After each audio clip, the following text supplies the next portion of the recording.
अच्छा, विपक्षी दल ये आरोप लगाते हैं कि बीजेपी में चाहे प्रेसिडेंट जो भी हो, चल रही है सिर्फ प्रधानमंत्री नरेंद्र मोदी की और अमित शाह की। ये सच है? देखिए, मैं फिर आपको बताता हूं, ये सब वो लोग कहते हैं जिनको भारतीय जनता पार्टी को समझने का या तो मौका नहीं मिला, या समझने की इच्छा नहीं है, या उनकी जानकारियां सीमित है। One of the most democratic party, एक प्रधानमंत्री जी अपने सभी मंत्रियों से पूछते हैं बताओ नेक्स्ट क्या करना चाहिए।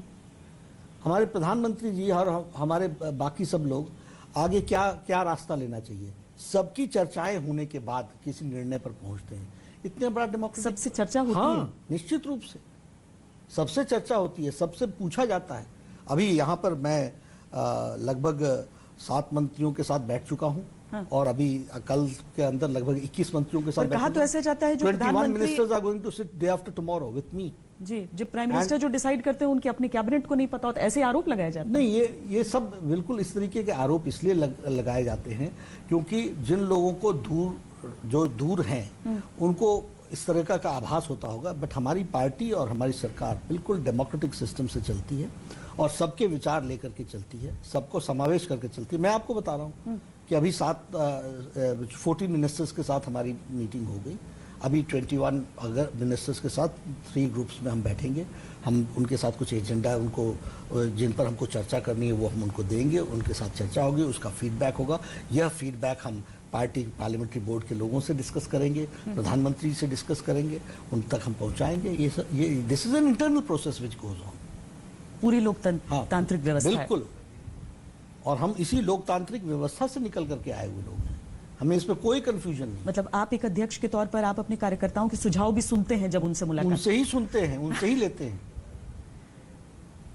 क्योंकि देखिए, हमारा का जो नीचे ग्रास रूट लेवल पे काम कर रहा है उसकी इंफॉर्मेशन आपसे ज्यादा होगी कि नहीं जी, तो उसको अहमियत देनी है कि नहीं देनी, उसको सुनना है कि नहीं सुनना है उसको। और इसीलिए हमारे प्रोग्राम सक्सेसफुल होते हैं, क्योंकि वो कोई ड्राइंग रूम में बैठ करके बनाए गए कार्यक्रम नहीं होते हैं, सोच समझ करके नीचे तक की चर्चा करने के बाद बनते हैं। नीचे का व्यक्ति सपना देख सकता है एक दिन अध्यक्ष बनने का?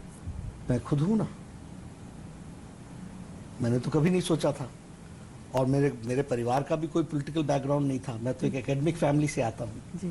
और मैंने कभी यहाँ पर इस जिम्मेवारी तक आने के लिए किसी से कहा हो या किसी से बात की हो या कोई चर्चा की हो, ऐसा कुछ नहीं है। हमें छोड़ दीजिए, अमित शाह जी के पॉलिटिकल बैकग्राउंड क्या था, वो किस पॉलिटिकल बैकग्राउंड से थे? हम सब लोग विद्यार्थी काल में एक दूसरे के साथ मिलते हुए, कंधा से कंधा मिलाते हुए, चलते हुए आज यहाँ तक हम लोग पहुँचे। नरेंद्र मोदी जी के परिवार में कौन राजनीतिक बैकग्राउंड का व्यक्ति था? मैंने नरेंद्र मोदी जी के साथ 1989 से काम किया है। मैंने एक उनको संगठन मंत्री से इन जिम्मेवारियों तक पहुंचते, राष्ट्रीय संगठन मंत्री तक, राष्ट्रीय महामंत्री से लेकर के राष्ट्रीय संगठन महामंत्री तक, संगठन महामंत्री से गुजरात का मुख्यमंत्री बनने तक, और उसके बाद से भारत के प्रधानमंत्री बनने की सारी यात्राओं को हमने देखा है। कोई किसी के पीछे कोई पॉलिटिकल बैकग्राउंड नहीं था। सब अपने तप से, अपनी मेहनत से, अपने देश की सेवा करते हुए, राष्ट्र की सेवा करते हुए सब लोग यहाँ वो लोग पहुंचे हैं। मोदी जी